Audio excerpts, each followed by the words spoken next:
Tindeli nanu papa ba image te hein? Non, tindele. C'est to bimika na tinda mba. C'est ça.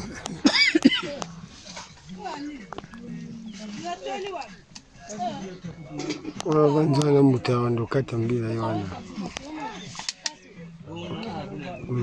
Comment là? Mama Kingwa. Mukati mbila yana.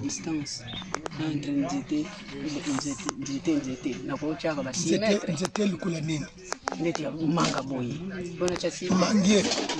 Mangier, safutier, avocatier. Distance ya malamu il fait bandela na ba 10 mètres tilikolo. 10 mètres tilikolo. Ba mangier. Ce qui se passe dans la mingi, kene même na ba 12 mètres. Puisque ezan nzete ya manga, nzete ya avocat. Et ezalaka na durée bonne na mabele. Plus d'années. Au fur et à mesure ezako kola, ezali kaka ko fongwa. Ezali malamu te ba nzete e banda ko tutana. Nzete pe ezana tine ya aération. Donc côté ya on a ba distance ya ba 12 mètres, ko la ba avocatier, ba mangier, ba safoutier, 12 mètres, 15 mètres c'est bon. Donc donc 5 mètres té. 5 mètres té. Même mangusani ko mutafunga na te 5 mètres. Et ça m'a bien. Ça j'ai parlé, l'air quand on a yéna sina lobeli. Oui. Ça. Distance. Ça n'a pas de sens. Donc distance. Observez quand peut-être les botala entre les avocatiers na yéna mukakota mbuma ya kitoko. Oui. Au souci il faut que jamais nzete boye ba distance ya 5 mètres. Ezalaka. Même mangusani mutafunga na kate. Okoki ko lona mangusani na 5 mètres te. Ezamuke. Oui. Bamangusani okoki kotia yango entre ba 8 mètres na 10 mètres. C'est na bino pemene mai. Okoki kotia moi mangusani mais na ba distance ya 8 mètres ou bien 10 mètres.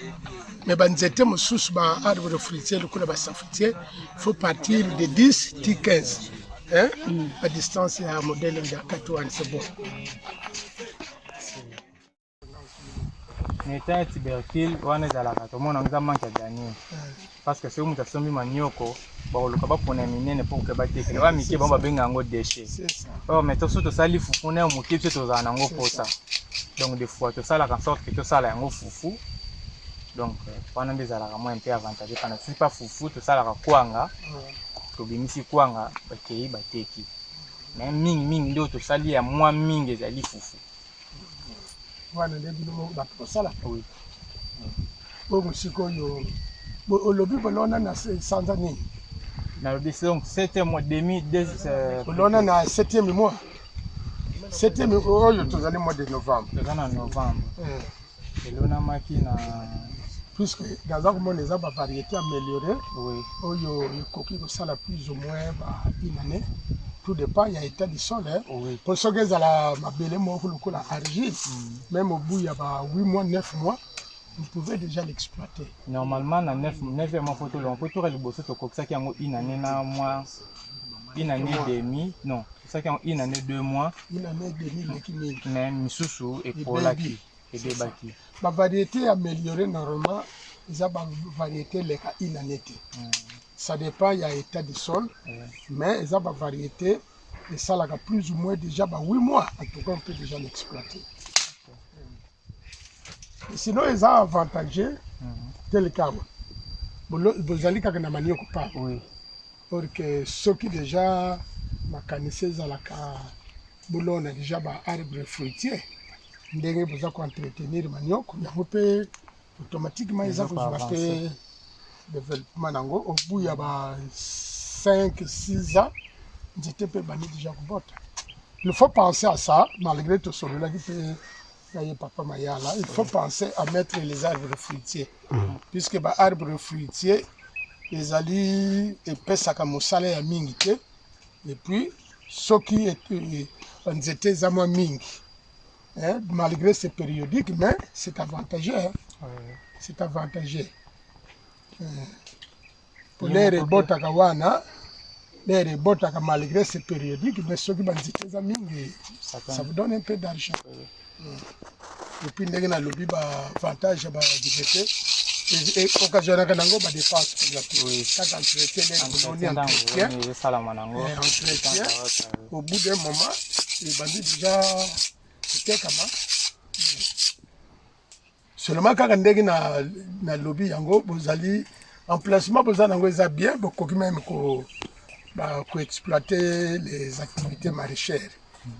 Légumes, mais problème quand maintenant il faut trouver le moyen d'évacuer les produits. Donc on a besoin de la possibilité les clients il y a sur place il faut besoin d'un moyen vers les centres-villes puisqu'on peut bien produire, mais si on ne sait pas évacuer les produits, c'est aussi un problème. Vraiment. Oui, ça vraiment na makanisi. Ça, en tout cas, il faut y penser puisque parce que to sali moins mingi et moi quelques fruits na kati après quelques arbres fruitiers zali. Ba avocatier et ça na kati ya. Puis comme dans moi âge même plus en on a C. Bon boye na C lokola bandeko balona ndé na lobika ka yeloneli. C'est ça. Et ba sala qui vraiment ya ko creuser ba trotter pour que bandeko moni o elona misima mais surtout petit ko no moni ba safu mfu elona ma déjà ba 2 ans passés. C'est ça non ah. C'est ça que na ni mike. C'est ça non ni. Bon, donc c'est ça qui est là puis il va continuer. Nindi baba naye koteka teka bakonezi wambesa nikosala bilanga na kati awa donc bazali koteka likolo na basali bilanga bilanga donc ekoli abimi osali bilanga na kati awa mwasi ana pe eza na mwanga mweza wana osalaki mwa bilanga mango wana te na oyo tozosala awa tosalaki liboso papier ayaka balolaka kaka détachement ntango tolonaki première fois la méthode moko de chef apesaki biso ma respect ya banorme ya nini wana ezalaki te eyaki kofaillir bosalisaki labour na tracteur tosalisaki labour na tracteur normalement bato oyo basalisaka na tracteur eti nayebi bato mosusu basalisaka asalisi labour nsima basali bamosusu basala komona asalisi labour 2 fois so basali 2 fois donc ata asalisi une c'était mabele déjà baluki déjà donc je fais quelqu'un en bas moko et là vous moi temps pour te bande comme na rythme kolona wana maintenant na Serewan qu'est-ce qui était prévu là nyoko kaka manoko kolona ki manoko na mbweni na hapo yeye na mbweni depuis mwana ni c'est grave la moko mona banyama la ravager para ne ko déranger ni ba tout la mbweni kaka miko et puis babuti mtu bangie sasa tutawana bosi tutawana yeye akati hapo tutosala kitu mmoja bandiko bima tukosala baluka kutemeni ona tolo tukai bala fait juste une méthode ici qu'on a aucune sakaye oko de la mort ça les na dormir là que bien botien c'est tout pour la prendre là qui solo wana ya boyake c'est ça ndika isika na mutazali ndoka mutazana isika na la mort pour me là qui va c'est ça donc tu n'as pas na maele pour na et ça vraiment sikoyo epai toza kokende epai bilanga ezali sikoyo bilanga wana esalemi na lokola na esobe na zamba te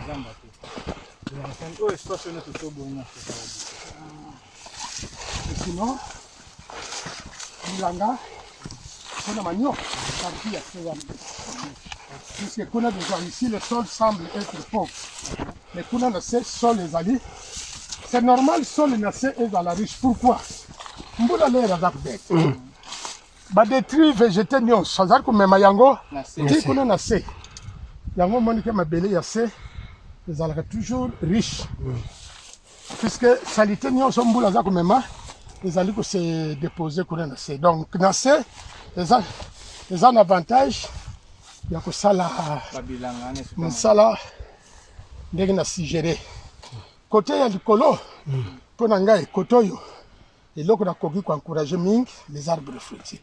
Ok. Voilà, puisque les arbres fruitiers, problème kaka au départ, to yeba ko préparer mabulu na yepo. Dès que essayer là on a menango, e bandi ko zo de développement.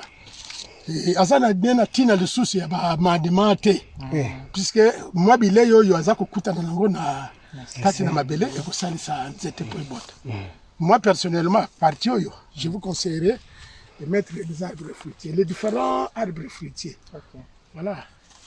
Puisque, bon, l'état ya sol oyo ndenge nazali komonela yango la culture ya manioko ekopesa rendement ya malamu mingi te.